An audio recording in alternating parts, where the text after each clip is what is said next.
제가 만약에 두 분과 다음 주 일요일에 만나기로 했는데 약속 당일 제가 다시 연락하지 않는다고 한다면 두 기자님은 약속 장소에 나오실 겁니까? 안 나오실 겁니까? 저는 연락을 할 거예요. 오고 있니?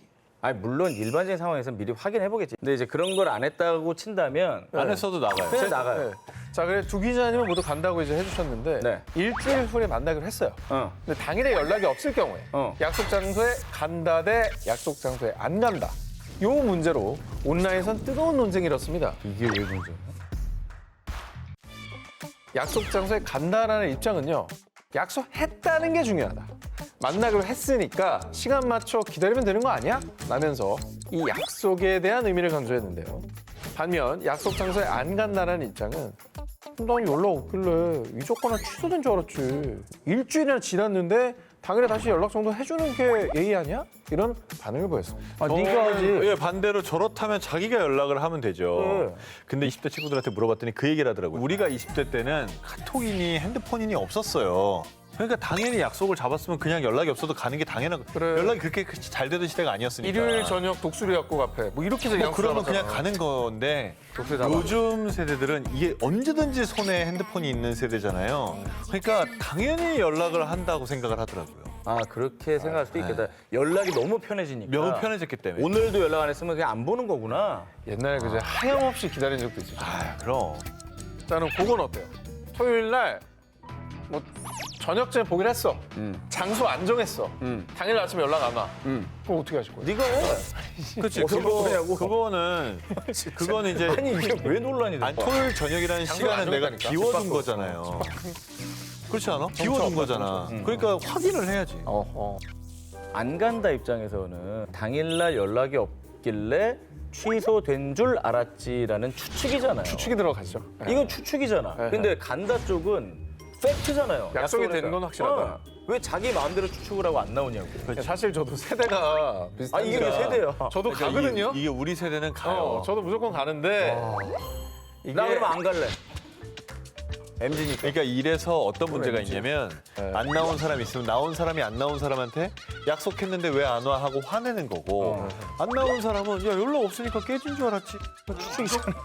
그러니까 전 기자는 어쩔 수 없이 우리 세대야 자꾸 절로 붙지 마. 나 안 가요. 아유 참. 난 취소된 줄 알았지. 아유 참 너무. 약속을 나가야 하는지 말아야 하는지, 약속 성사의 유무를 다투는 일생일대 난제.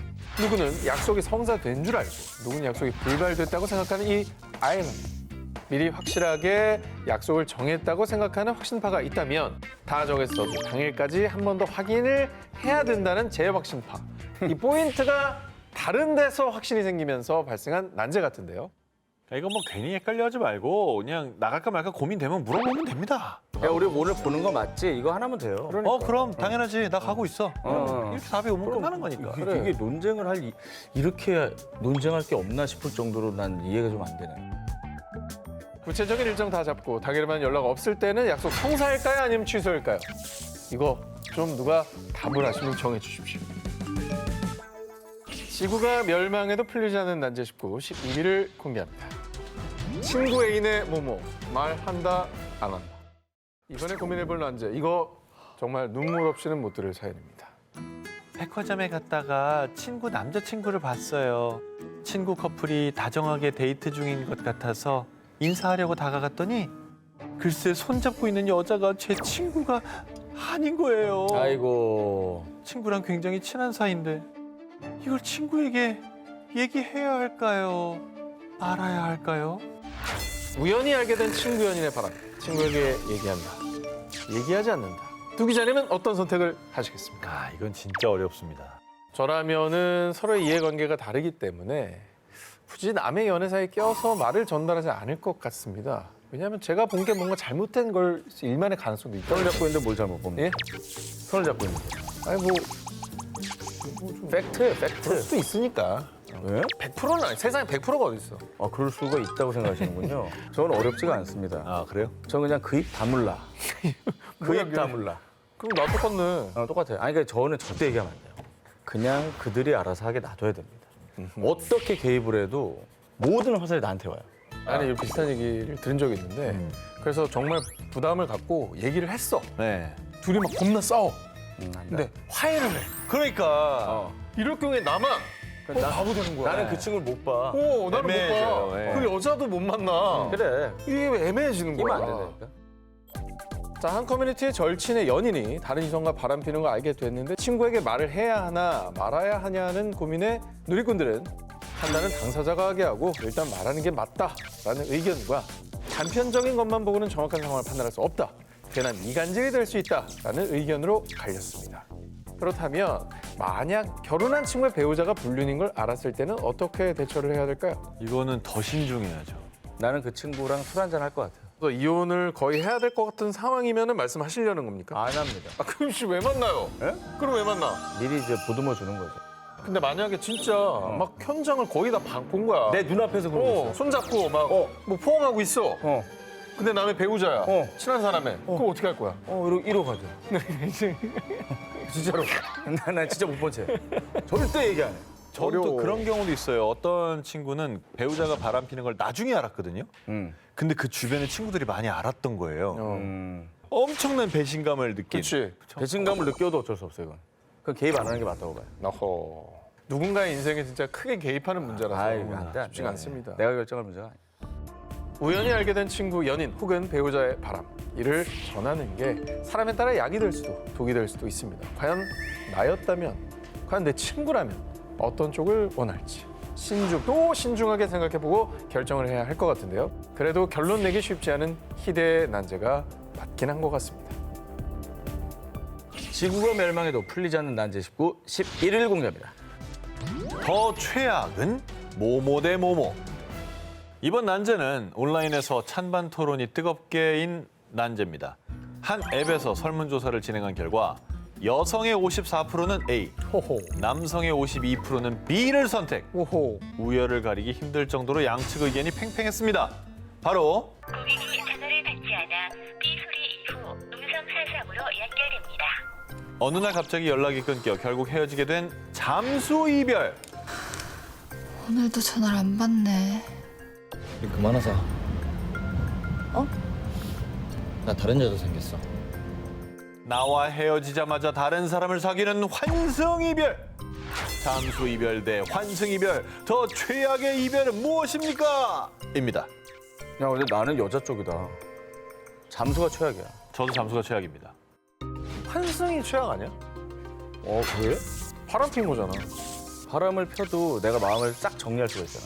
어. 근데 잠수는 이게 나한테 마음이 떠났는지 사고가 났는지 너무 답답하잖아. 그러니까 차라리 나한테 마음 떠났어? 저 사람이 더 좋아? 글로 가. 이게 오히려 빨리 결정을 하니까 내가 대응하기가 좋잖아요. 어허. 물론 나는 마음이 너무 아프지만 빨리 결정할 수 있습니다. 근데 저는 잠수 이별은 사실 고통이 별로 저는 없을 것 같아요. 오히려. 그냥 가. 근데 환승이라는 거는 내가 뭐가 문제가 있나? 나를 능멸했나? 와, 난 완전 반대인데. 그간 숱한 토론을 거쳤지만 여전히 풀리지 않는 난제. 먼저 잠수 이별이 더 최악이라는 사람들의 주장은요. 상대가 왜 갑자기 연락이 안 되는지도 모르니 그래. 당황하고 걱정하다가요. 내가 뭘 잘못했나? 그래서 연락 피하는 건가? 대체 상대방이 왜 그러는지 고민하고 자책하며 긴 시간을 고통스럽게 보내야 한다는 건데요. 게다가 환승 이별은 분노가 먼저라 상대를 빨리 잊기라도 하지. 잠수 이별은 걱정에 슬픈 감정이 먼저라서 상대방을 잊는데 더 오래 걸린다고요. 이 끝을 모르는 기다림이었던 잠수 이별은 이별 후유증이 더 오래 간다고 합니다. 너무 고통스럽잖아. 환승 이별이 더 최악이라고 주장하는 사람들은 상대방이 바람을 피웠다는 배신감, 분노, 여기서 끝나지 않는 게 문제라는데요. 내가 그 사람보다 많이 부족해서 뺏겼는가 싶은 게 환승 이별 당하니까 자존감이 바닥을 치더라고요. 환승 이별의 트라우마가 심각하다고 합니다. 잠수 이별한 사람 다시 만날 수 있을 것 같거든. 근데 환승 이별한 사람은 진짜 못 만날 것 같아. 나를 만나는데 다른 사람 만나고 하기가 너무나 찝찝해. 그리고 나중에 같이 돌아다니는 거 내 눈에 띌 거 아니에요. 사랑하는 사람이 잠수 이별을 했는데 알고 보니 잠수 이별이 아니라 어디 납치당했어. 그럼 어떻게 할 거예요? 그럴 수도 있잖아. 그러니까 그거랑 구분이 안 그건 되잖냐는 이별이 거죠. 아니잖아. 그러니까 구분이 안 되잖아요. 너는 당하는 사람 입장에서. 납치당한 것도 이별로 간주하고 그러니까 헤어져버린 이별이 거야. 된 다음에 잠수냐 환승이냐 선택하는 거 아니야? 아니죠. 아니야. 이별 거야. 자체를 저렇게 하는 거지.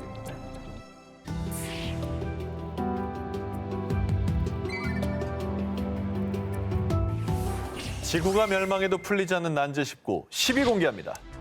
평생 한 계절로 살아야 한다면? 매년 반복되는 지구상의 최대 난제. 혹시 계절이 바뀔 때면 늘 이런 생각 하지 않나요? 여름 만나서 더웠고 다시 만나지 말자.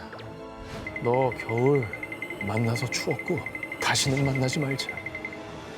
이 지구상에서 절대 친해질 수 없는 운명의 라이벌.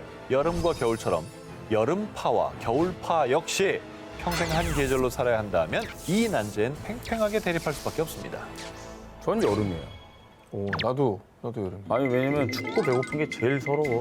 그렇지 않아? 근데 저는 40대 되기 전에는 겨울이 훨씬 좋았거든요. 아 그래? 나 나는 겨울 좋은 적이 없어. 나 근데 나이 드니까 이제 추우면 아프더라. 몸이 안 가? 저는 아직도 겨울이 좋긴 좋거든요. 아, 왜? 왜냐면 저는 정장 입는 걸 좋아하하는데 예. 여름은 정말 도저히 못 입겠어요. 정장 입으려고 겨울을 좋아한다고? 정장을 못 입는 여름보단 정장을 입을 수 있는 겨울이 낫습니다. 옷을 그렇게 잘 입는 이미지는 아니거든요. 네. 아니, 소리예요, 내가 낫지. 좋아하긴 해. 예, 예. 좋아하긴 하는데. 어쨌든 뭐 취향에 따라 이것도 극명하게 갈리는 것 아, 같아요. 그럼요. 먼저 오매불망 겨울을 기다리는 겨울파 요란하게 일어나 봅시다. 여름 습기에 땀에 불쾌지수, 모기, 벌레, 극혐! 다음 여름을 사랑하는 여름파도 시끄럽게 일어나 봅시다. 너네 맨날 겨울엔 옷 껴입으면 되고 여름엔 벗을 수 없다고 하는데 겨울옷 더럽게 비싼 거 알지? 여름 옷은 얇아서 돈도 덜 든다고. 이렇게 온라인 게시판, 오프라인 등등 여름 대 겨울 이 주제만 나왔다 하면 겨울에 눈 내리는 낭만을 모르는 너네들은 정말 불쌍하다. 겨울은 환상과 낭만의 계절이라고. 뭐? 눈이 낭만이라고? 눈 오는데 차 끌고 나가봐. 빙판길 교통체증. 아유 극혐. 아 걸어. 여름 휴가 안 갈 거야? 여름에 갈 수 있는 휴양지도 얼마나 멋있니? 서로 한마디도 지지 않고 반박에 반박. 이건 무슨 100분 토론하듯 진심으로 미친 듯이 싸워대고 있습니다. 아니 난 더워서 맨날 에어컨 틀려고 하는데 여기 춥다고 난리잖아. 춥다고 난리. 이거는 사람마다 절대 지구 최고의 날까지 안 좁혀지는 문제예요. 맞아요. 난 사실 지금도 덥거든. 지금 더워요? 네. 아, 전 지금 이렇게 껴입고 있잖아요, 지금. 딱 좋습니다. 여봐 이거 지금 세 겹이거든. 난 이거 하나 안에 없어요. 아니 근데 난 나는 안에 반팔 입었는데. 난 더워. 하지만 늘 언제나 그렇듯 우린 답을 내리지 못한 채 서로 여름엔 겨울을 그리워하고 겨울엔 여름을 그리워하고 있습니다. 지구가 멸망해도 풀리지 않는 난제 19 9위를 공개합니다. 내 거 아닌 내 거 같은 너 썸의 정의. 사귀기 전에 서로를 호감을 두고 알아가는 단계를 내 거인 듯 내 거 아닌 내 거 같은 너 썸이라고 하죠. 자 이번에는 지구가 멸망해도 풀리지 않는 난제 뭔가 애매한 관계 썸에 대한 사연을 먼저 소개해드리겠습니다. 매일 아침부터 연락 주고받고 가끔 데이트하던 사람이 있었어요. 근데 어느 날 갑자기 연락이 뚝 끊긴 거예요. 그래서 왜 연락이 없냐, 우리 썸 아니었냐 했더니 좋아한다고 한 적도 없고 손도 안 잡았는데 무슨 썸이야. 자기는 그저 알아보는 관계였어. 저는 매일 연락하고 데이트도 하니까 당연히 썸이라고 생각했거든요. 여러분, 이거 썸 아니에요? 사귀는 사이는 아니고 그렇다고 호감이 없는 사이도 아닌 애매한 관계인 썸. 자 그러면 두 기자님 어느 시점부터가 썸이라고 생각하시나요? 저는 그런 것 같아요. 그냥 아침에 일어나서 일과 물어보고 공유하는 사이. 그러면 저는 썸인 것 같아요. 저는 사실 제가 연애할 때는 저런 게 없었어요. 썸이 없었다고요? 네. 진짜로. 이거는 유사일에 소리야. 있어 왔어. 표현만 다른 거지. 썸이란 말만 없었지 왜 없어요? 아, 있었지. 애매하게. 난 모른 척 할 거야. 저는 개인적으로는 약간의 스킨십. 그 약간의 스킨십이 기준이 뭡니까? 뽀뽀부터 썸이다. 그거는 방송에서는 얘기할 수 없을 것 같습니다. 그 방송에서 얘기할 수 없는 아니 없는 수준이 아니, 약간의 스킨십이야? 아니. 도대체 극한의 스킨십은 뭐야? 어디까지 간다는 거야? 항상 이상이죠. 사귀는 사이는 아니고 사귀기 위해 알아가는 단계라는 게 썸의 전제죠. 그런데 친구랑 얘기하는데 요즘 썸을 여러 명이랑 타고 있다는 거예요. 아니 썸을 여러 명이랑 탄다고? 썸은 한 명이랑만 타야지 라고 했더니 아니 사귀는 것도 아닌데 결혼한 것도 아닌데 왜? 라고 해서 완전 충격이었어요. 썸은 한 명이랑만 타는 거 아닌가요? 제가 유교보인 건가요? 썸은 한 사람과 타야 한다. 아니다. 여러 명 알아봐도 된다. 저는 여러 명을 알아봐도 되기 때문에 썸인 것 같습니다. 그렇죠. 한 명하고만 해야 된다면 이미 그때부터는 썸이 아닌 거죠. 뭐 대화를 자주 하고 뭐 그냥 밥을 먹는 사이 정도면 그 썸은 뭐 여러 명 해도 사실 크게 문제는 안 될 것 같은데 진짜 손 잡고 팔짱 끼고 뭐 어깨동무하면서 뭐 그 정도는 그런 너무- 것까지 너무 여러 명을 하는 거는 조금 아니죠. 반칙인 것 같아요. 최근 누리꾼들 사이에 어디서부터 썸이냐, 썸은 한 명과 타야 하냐, 여러 명과 타도 되냐 의견이 분분했는데요. 사귄다고 정의한 것도 아니니 여러 명 알아가는 정도면 이해 가능. 근데 한 명만 걸려라 식은 싫을 듯. 여러 명을 알아본다는 거는 간 본다는 거 아닌가? 진심으로 사귀기 위한 단계로는 안 보일 듯 등의 반응을 보였습니다. 여러 명 이제 알아보다가 그중에 정말 괜찮은 사람과 진지한 만남으로 발전하는 게 저는 문제는 없다고 생각하거든요. 너무 길게 끌면 안 돼요. 네. 연인인 듯 아닌 듯 애매한 관계 썸. 여러분에게 썸은 어떤 의미입니까? 지구가 멸망해도 풀리지 않는 난제 19 8위를 공개합니다. 펜션 뒷정리 어디까지? 자, 이번엔 펜션 사장과 숙박객의 통화 내용을 들려드립니다. 여기 펜션인데요. 객실을 이렇게 더럽게 하고 가면 어떡합니까? 예? 저 어느 정도 정리하고 나왔는데요? 아니 설거지한 그릇에 양념도 묻어있고 싱크대 개수대 음식물 쓰레기도 그대로 남아있고 분리수거도 하나도 안 돼 있던데요? 펜션 숙박객이 청소를 제대로 하지 않고 퇴실해 화가 난 펜션 사장. 하지만 전화를 받은 숙박객은요. 아니 펜션 숙박료에 청소 비용도 포함되는 거 아닌가요? 게다가 전 나름 간단한 뒷정리는 하고 나왔다고요. 펜션의 뒷정리 및 청소 해야 한다, 안 해도 된다. 자, 여러분의 생각을 물어보겠습니다. 근데 저는 약간 여행 가면서 소영 씨랑 약간의 의견 차이가 있는 게 이 부분이었거든요. 소영 씨는 호텔을 왜 우리가 청소해야 되냐? 호텔 화장실을 왜 닦고 있냐? 그거 왜 닦고 앉았어, 그걸? 저는 세면대까지 물기를 다 닦거든요. 왜 그러는 거예요? 호텔에 취직을 해봐. 먼저 펜션 청소를 해야 한다는 누리꾼들의 주장. 자기가 먹은 자리는 치우고 나오는 게 기본 매너 아니냐. 기본적인 분리수거도 하지 않고 퇴실한 건 양심도 없다라고 한 반면 펜션 청소를 할 필요가 없다는 누리꾼들의 반박. 아니, 펜션 숙박비도 비싼데 청소 비용도 다 포함된 거 아니었어? 펜션 청소가 매너일 수는 있어도 의무는 아니다. 유독 펜션만 청소에 예민하더라라고 주장했습니다. 그러니까 저는 저 의견에 동감하는 건 요새 펜션 숙박비가 거의 호텔에 맞먹습니다. 비싸죠. 100만 원 넘어가는 데 많아요. 네, 근데 그렇기 때문에 당연히 청소해야지라는 말은 전 맞지 않다고 생각해요. 만약에 그걸 원한다면 네. 청소를 하셔야 됩니다. 싫으시면 얼마 추가하십시오. 이런 규정을 따로 만들어 놓으면 됩니다. 이건 규정을 만들었다면 저는 그걸 나쁘다고 생각하지도 않을 거예요. 암묵적으로 저는 어쨌든 그릇을 제공하시니까 네. 그 그릇을 제공했을 때 그 상태로 이제 만들어 설거지는 해야 되는데 그치. 물어봐야죠. 그러니까. 분리배출 어떻게 합니까? 음스 어떻게 합니까? 어. 요 두 가지만 그래도 합의가 돼도 이런 문제는 저는 없을 것 같거든요. 사실 펜션의 경우 숙박객의 청소에 대한 표준 규정이 없어서 모호하죠. 예약 시 안내하는 청소에 대한 규정이 각 펜션마다 다르기 때문에 숙박객의 펜션 청소 여부는 명확하게 답을 내리기 힘든 난제입니다. 자, 그렇다면 펜션의 뒷정리 구체적으로 어디까지 해야 할까요? 설거지 외에 개수대에 남은 음식물 쓰레기 처리, 이것도 숙박객이 해야 하는 걸까요? 설거지를 깨끗이 하지 않아 다시 컵을 씻어야 한다면 숙박객의 잘못일까요? 규정이 없다면 이것도 이제 성의의 문제인 것 같아. 저는 사실 이 부분에 대해서 오 기자하고는 약간 다른 생각을 가지고 있는 게 그 설거지가요 진짜 사람마다 깨끗함의 기준이 달라요. 맞아. 뽀독뽀독을 추구합니까? 네, 저는 굉장히 그런 편인데 안 그런 사람들도 많이 그치? 있거든요. 안 뽀독뽀독 많아요. 네, 그러면 펜션에서 그냥 일괄적으로 하는 게 낫다고 생각해요. 어차피 그들이 설거지라고 갔어도 네, 다시 해야 되니까. 마음에 안 들 가능성이 크니까. 논란의 펜션 청소 뒷정리. 여러분의 생각은 어떠십니까?